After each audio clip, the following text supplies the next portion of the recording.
أهلا بكم.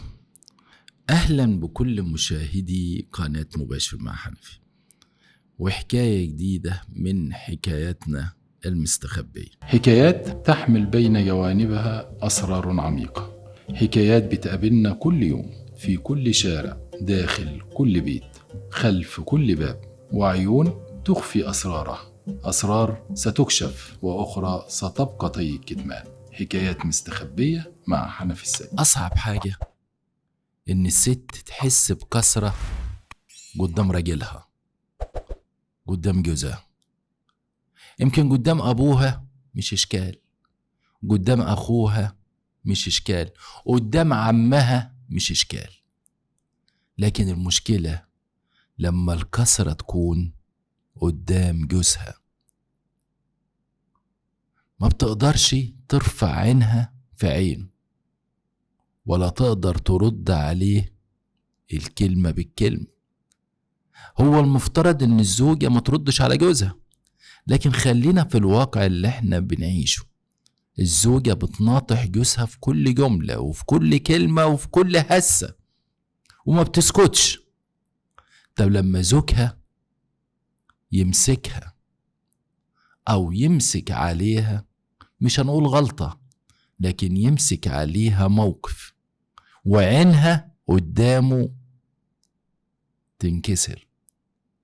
أصعب حاجة على الزوجة لما جوزها يمسك عليها، مش هنقول زلة ومش هنقول عليها غلطة، لكن نقول موقف وحش اتحطت فيه.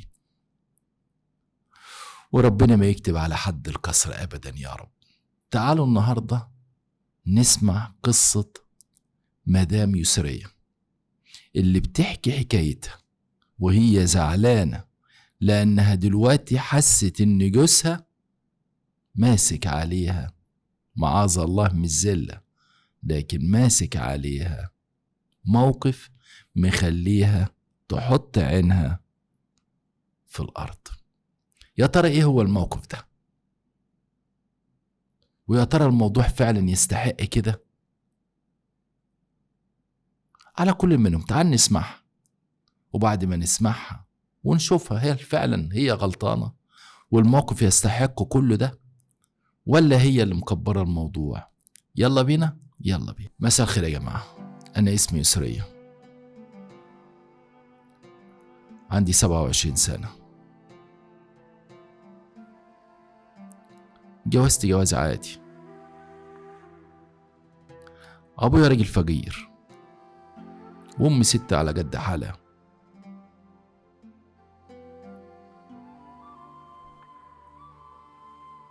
أنا الوسطانية في ترتيب إخواتي يعني. أبويا جوز أخويا الكبير وجوز أختي وجه الدور عليا، وبعد كده في 2 تاني بعدي. هتقولي خلفة كتير؟ لا، أقول لكم ما تقوليش أنا الكلام ده، قولوا لأبويا كان على قد حاله وجاب 5. زمن غير الزمن. تقدر تقولوا جهل، تقدروا تقولوا نصيب، تقدروا تقولوا ربنا أراد كده. المهم احنا كنا 5 الحمد لله، وانا كنت الوسطاني. الحمل على ابويا كبير واحنا مصاريفنا كتير وبالذات البنات. وجالي ابن الحلال اللي انا متجوزاه ده، على فكرة اول واحد اتقدم لي هو اللي انا اتجوزته. يعني مش هضحك عليكم واقول لكم الخطاب كانوا داخلين طالعين، ولا الرجالة والشباب كانوا مموتين نفسهم قدام بيتنا، ابدا. اول شاب جه اتقدم النصيب. المهم هو عنده اوضتين وصالة، ابوه بناهم له وهو يتيم، يعني ابوه وامه ميتين، بس ابوه كان بني له اوضتين وصالة وكان مجهزهم هو بقى من الله. وجيت اتقدم، وزي اي بنت ابوها لازم يجهزها. ابويا على قد حاله، تلاجة، غسالة، بوتاجاز، اطباق، كوبايات، معالق، هم ما يتلم. شوف التلاجة بجداه والغسالة بجداه والبوتاجاز بجداه. المهم انا عايز اجهز نفسي زي اي عروسة. هو انا ماليش نفس افرح؟ هو انا ماليش نفس زي كل البنات عبش يروح على عربيات على بيت جوزي؟ ما انا زي اي بنت، من حقي افرح، من حقي يكون عندي تلاجتي وغسالتي وبوتاجازي وحللي واطباقي وكوباياتي. المهم يمايا هتعملوا في جهازي، وخاصة ان العريس كان اكبر مني ب9 سنين ومجهز كل حاجة في شقته يعني. قالت لي يا بنتي ما يقدر على القدرة غير ربنا. قلت لها يا طيب انا هاخد قرض، في عندنا في البلد جمعيات كده بتدي قروض.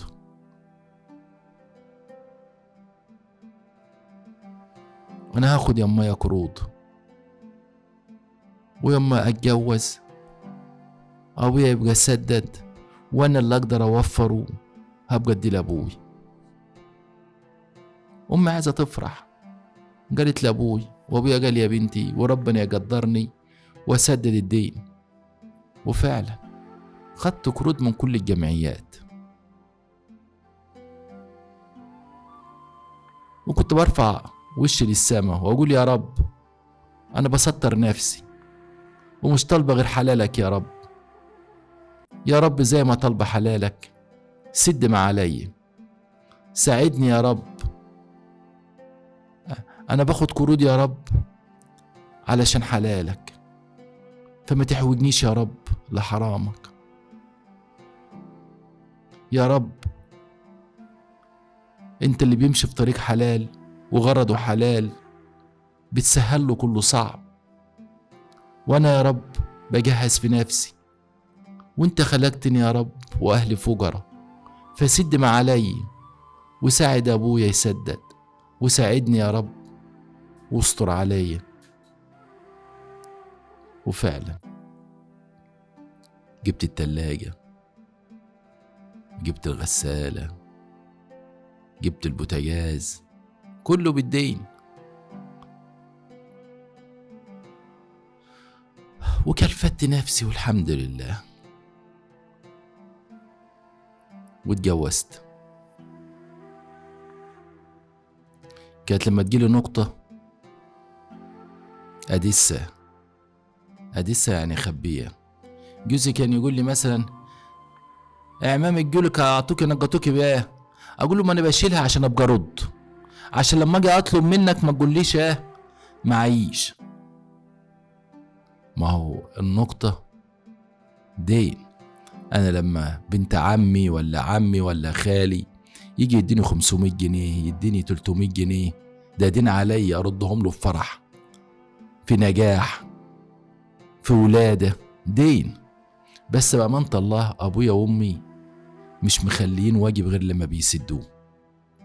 فأي قرش كان بيجيلي من خالي، من عمتي، من عمامي، كده يعني أدسه وأخبيهم وأقول له أنا كاتباهم في دفتر علشان أما أسدد ما عليا في أي مناسبة، بدل ما أقول لك وزنك في وقت ما يكونش معاك فلوس.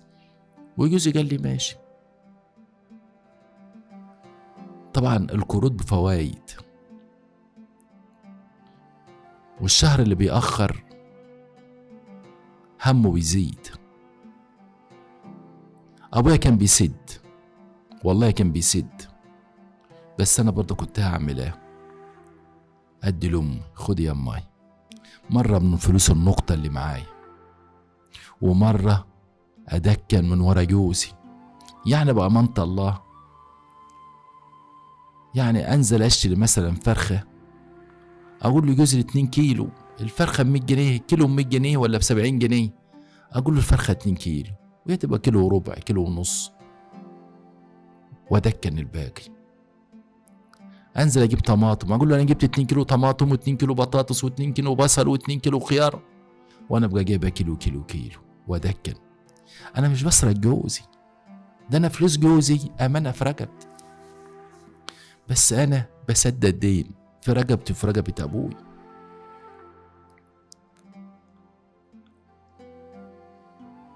ودخلت جمعيات على قد حالي. يعني الجمعية ممكن تبقى كل يوم 20 جنيه، مرة 100 جنيه، حسب ما ربنا. أدخل بنص اسم، أدخل باسم، حسب التسهيل. طبعا الأقساط اللي عليا مش شهر ولا 2، ده سنة و2 و3 و4 هم. والدين بيكسر. اللي عليه ديون يا جماعة ما بينامش الليل. الدين مذلة، والجمعيات ما بترحمش. ولما بتأخر بتلقى المندوب بيخبط على بابك. الحمد لله ما كانش بيجولي، كانوا بيروح عند بيت ابويا وامي. امي وابويا قال لهم اوعى حد يروح لبنتي، اوعوا، لو حد راح لبنتنا مش هندفع ومنكم للمركز. هم طبعا مش عايزين فلوسهم، فما كانش حد بيجيلي خالص، كله على بيت ابويا وامي.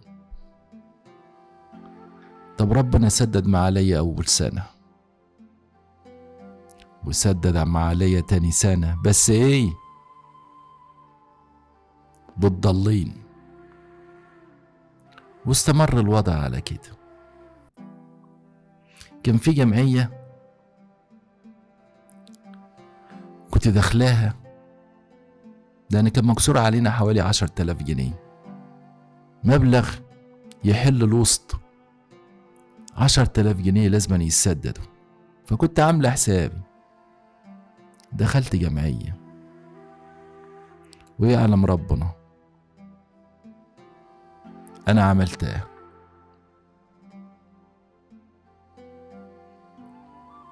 أنا مش هكدب عليكم، يعلم ربنا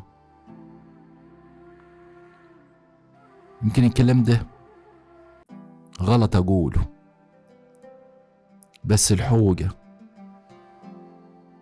العوزة، الفقر، القهر،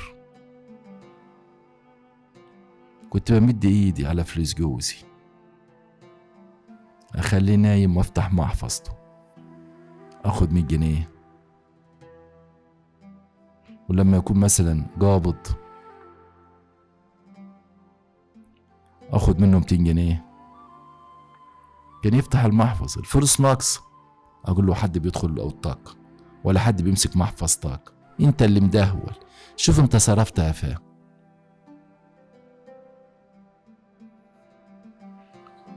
يسامحني ربنا. انا ما كنتش باخد من جوزي، انا ما اقولش انا كنت بسرق جوزي، لا، انا مش بسرق جوزي، انا جايب له حاجات جوه بيته، انا كنت بسدد دين. هتسموها سرقة انتوا؟ انا مش حرامية، وابويا مش مربيني ان انا حرامية، وامي مش مربياني ان انا حرامية، بس دين ولازم يتسدد. انا متربية وعارفة حق جوزي علي، بس كنت هعمل ايه؟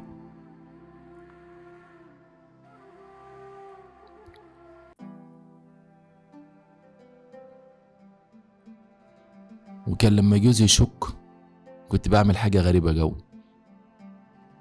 كنت احيانا احطه في محفظة فلوس، يجي يعد الفلوس يقول لي انا هتجنن، انا لقيت في المحفظة زيادة 100 جنيه.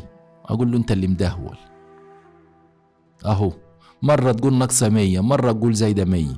شككته في نفسه. احيانا كنت بحط له 100 جنيه، يجي يقول لي ده الفلوس زايدة 100 جنيه. اقول له يا عم بس ابتوليت، طب حط المحفظة مكانها يمكن نصحى نلقى 1000 جنيه، ونضحك. شككته. مرة يبقى ناقصة 200 جنيه، مرة يبقى زايدة 100 جنيه، عشان اغلوش عليه، لغاية ما بقاش ايه، يدقق هو، يقولك انا بغلط انا بغلط انا بغلط. المهم، بس الكذب ملوش رجلين، مفيش حاجة بتستخب. يعني جوزي كل يوم ينزل الساعة 8 يرجع الساعة 3. جارتي الله يسامحها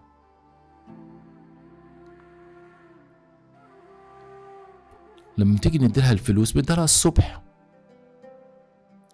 اروح اخبط على بابها خد الفلوس، لانهم كلنا جيران مع بعضينا، نسوان مع بعضينا كده، بنعمل جمعيات مع بعضينا في الخباثه كده بينا وبين بعضينا، في اللي بتعرف جوزها في اللي ما بتعرفش، كل واحد سره معاه، كل واحد سره معاه. فالمهم جوزي الساعة 3 بيركن الموتوسيكل بتاعه، بيدخله جوه في المدخل بتاع البيت، وهو داخل وبيركن الموتوسيكل جارتي طب انتي بتقولي انا قعدت انادي عليك واخبط انت ما سمعتيش، ما صدقت لقيت جوزك بيفتح الباب ودخلت ورا، ما لقيتش غير الوقت ده. خدي انا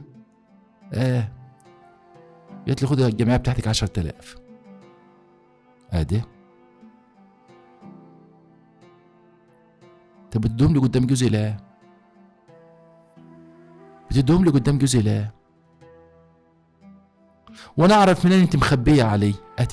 طب ما احنا كل مره بنعملها مع بعضينا في الخباز، وانت جايه جبطيني اهو اللي حصل، والله العظيم ندمت عليكي كتير يا ام محمد يا ام محمد، مفيش، وانا ربنا رزقني في اول سنه بمحمد.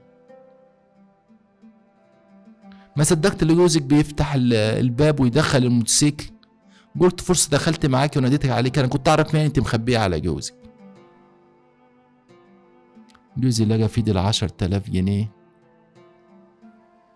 هات الفلوس. دخلت دخله جمعيات من ورايا، قلت له لا والله ده الجمعيه دي امي اللي عاملاها. امك هتعمل جمعيه ب10,000؟ قلت له انا اعمل ب10,000 منين؟ قال لي يبقى انت اللي كنت بتاخد الفلوس من محفظتي. قلت له يا عم ده كان بيزيد مش بتنقص. قال لي هات امك، هات الفلوس. هياخد الفلوس مني، مرضتش اديهم له، قلت له لا الفلوس دي انا بسدد بيها قروض كنت واخداها في جهازي، ما انا لو عطيتهم له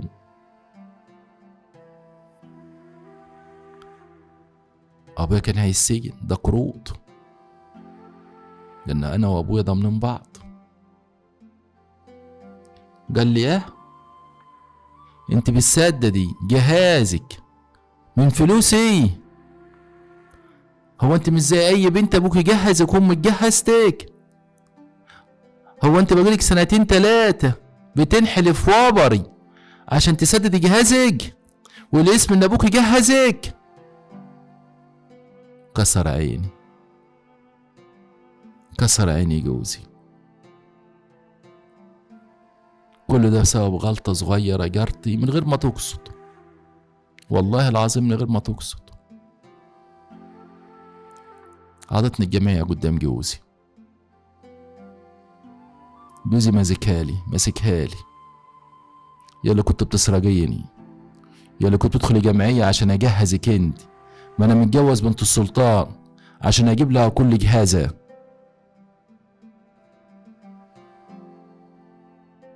بقى بيعايرني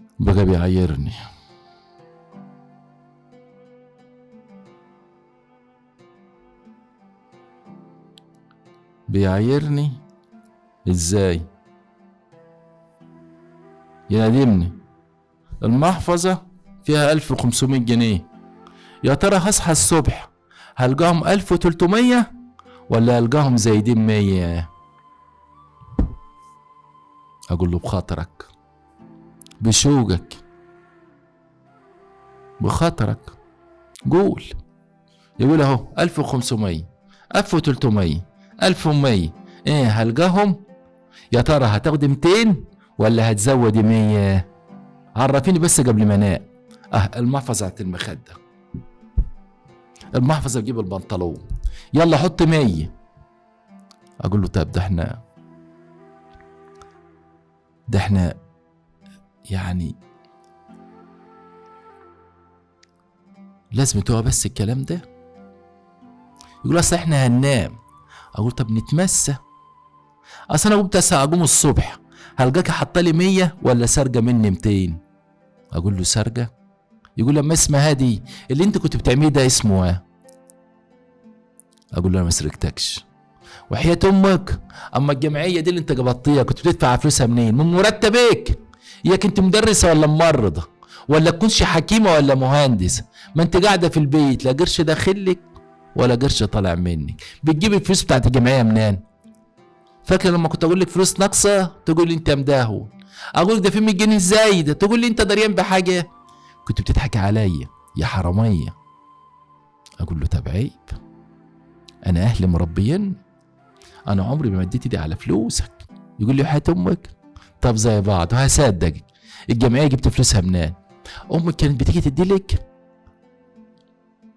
هو عارف ان احنا على قد حالنا. اقول له طب زي بعض. ربنا اللي عالم. يقول لي ايه؟ ربنا اللي عالم صحيح. بقت عيني قدام جوزي ما بقدرش ارفعها. بيقول لي انا اللي جهزتك، انا اللي جبت لك المطبخ مش ابوك، انا اللي سددت ديونكم.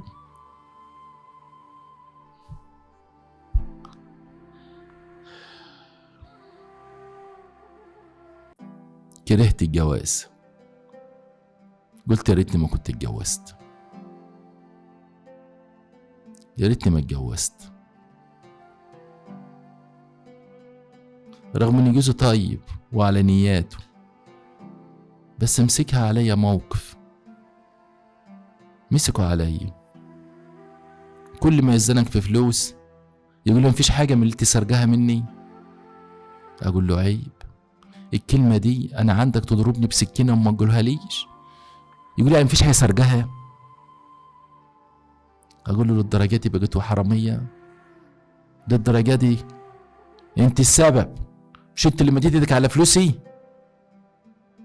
اقول له لسه بتقولها برضه؟ يقول لي طب خلاص دخلت الجمعيه بفلوس 100. ما اعرفش ارد.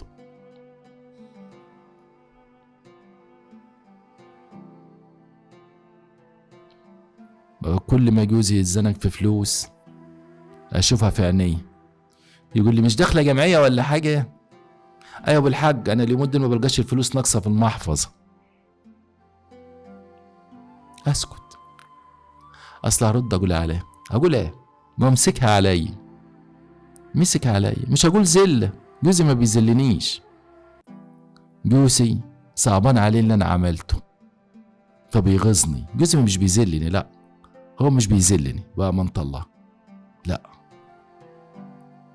مش بيذلني. هو زي ما يكون بيجرس عليا جامد عشان يأدبني. رغم ان انا مؤدبة والله ومش حرامية، بس الحوجة العوزة الجهرة بتاعت ابويا، الناس اللي بيخبطوا على بابه بتاع الجمعيات اللي هما بتاع القروض يعني.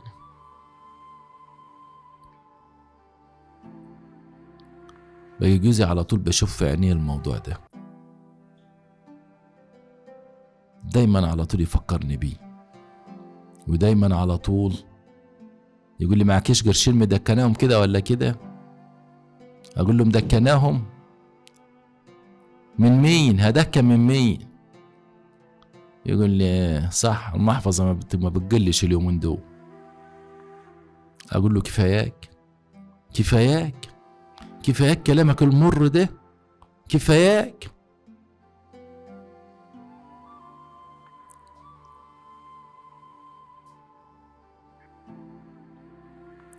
اصعب حاجة على الزوجة لما جوزها يجرحها.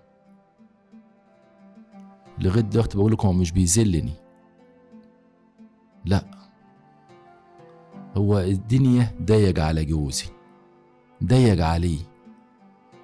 الفلوس برضو الدنيا غالية، فجوزي اهو بيفضفض معايا بكلمتين، بيطلع الضغوط اللي عليه عليا. مش عارف يقول حاجة فبيبخ في وشي، بيبعبع زي ما بنقول، فبيجرحني. مش ناسيلي الموضوع ده، فكل ما يتضايق والدنيا تيجي عليه يجي علي، كل ما الدنيا تيجي عليه يجي علي. عايزة حاجة للواد سخن، اقول له عايزين دواء خفض للحرارة، يقول لي اتصرف. يعني كنت بتمد ايدك على فلوسي ما عرفتش تخلي قرشين على جنب لظروف زي دي؟ اقول له كفاياك كفاياك كفاياك. ابويا وامي على قد حالهم لما كانوا يجوا مثلا معاهم فرخه ولا يبعتوا لي حاجه كان يقول لي ودي من فلوس ابوك ولا انت اللي كنت بعت الفلوس اللي جابوا لنا بقى الحاجات دي؟ اقول له ملوش اخر ملوش اخر. يقول اصل مش من عاده ابوك وامك يبعتوا لنا حاجه، يعني بعت لنا طماطم وبعت لنا خضار وبعت لنا فرخه الموضوع. اقول له بدل ما نقول ربنا يخليك يا حمايه، هو كان جهزك، ده انا اللي مجهزك.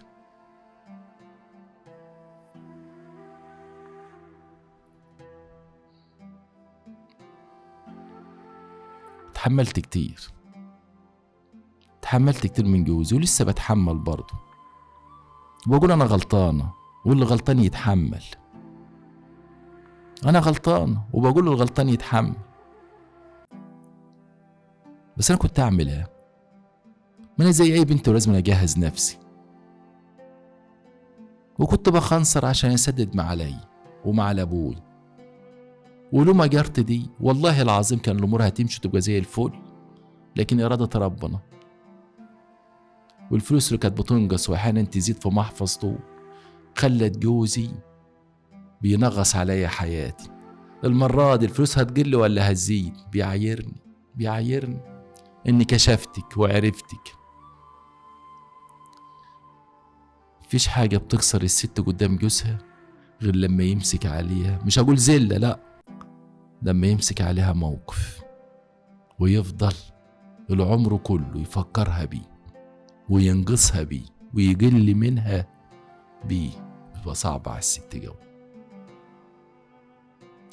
ربنا يسهل له، هو غلبان وطيب وبيحبني وروحه في العيال، بس المشكلة لما الدنيا بتيجي عليه بيجي عليا جامد قوي وبيكسرني جامد قوي وكلامه بيجرحني قوي. بس اقول زي بعض، انا اللي عملت في نفسي كده غصب عني وهو غصب عنه وبتحمله، بس بتبقى حاجة جواي. حبيت افضفض بس معاكم. السلام عليكم. ده حكاية بنتنا ام محمد. يا ترى انتوا شايفين الست نقدر نقول عليها حرامية؟ طب كانت تعمل ايه؟ كان قدامها اختيارات؟ طب الزوج دي مش ذل، مش كده بيذلها وبيكسرها؟ ولا فعلا زي ما هي بتقول لما الدنيا بتيجي عليه هو بيفضفض معاها وبيجي عليها؟ انتوا شايفين الموقف ده ازاي؟ وهي مش مسمياها بيذلني، مسمياها بيجي عليا، صح كده؟ ولا هي مش عارفة تختار فعلا التوصيف للموضوع ده وان جوزها فعلا كسر عينها وبيذلها؟ انتوا شايفينه ازاي؟ اكتبوا رأيكم في الكومنتات يا جماعة. ودي حكايتنا النهاردة. بكرة من نفس المكان وفي نفس الساعة والأوان هيكون معانا حكاية، وبرضه حكاية مستخبية. أشكركم.